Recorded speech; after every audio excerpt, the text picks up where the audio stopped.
ನನ್ನ ಪ್ರಭು ಕ್ರಿಸ್ತನ ತಾಯಿ, ನನ್ನ ಮನದಾಸೆಯ ಕೇಳು. ನಿನ್ನ ನೆರವಿಲ್ಲದೆ, ನಿನ್ನ ಒಲವಿಲ್ಲದೆ ನನ್ನ ಬದುಕೆಲ್ಲಿದೆ ಹೇಳು. ನನ್ನ ಪ್ರಭು ಕ್ರಿಸ್ತನ ತಾಯೇ, ನನ್ನ ಮನದಾಸೆಯ ಕೇಳು.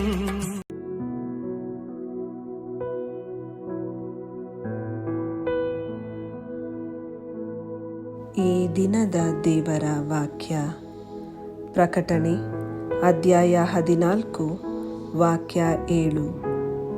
ಆತನು ಮಹಾಶಬ್ದದಿಂದ, ದೇವರಲ್ಲಿ ಭಯಭಕ್ತಿಯುಳ್ಳವರಾಗಿರಿ, ಅವರಿಗೆ ಸ್ತುತಿ ಸ್ತೋತ್ರ ಸಲ್ಲಿಸಿರಿ, ಏಕೆಂದರೆ ಅವರು ತೀರ್ಪು ಕೊಡುವ ಗಳಿಗೆಯು ಬಂದಿದೆ.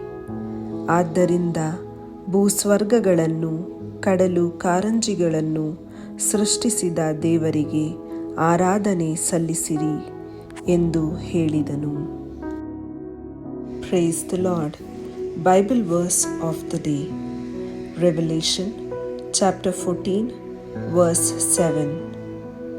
He said in a loud voice, "Fear God and give him glory, because the honor of his judgment has come. Worship him who made the heavens, the earth, the sea, and the springs of water."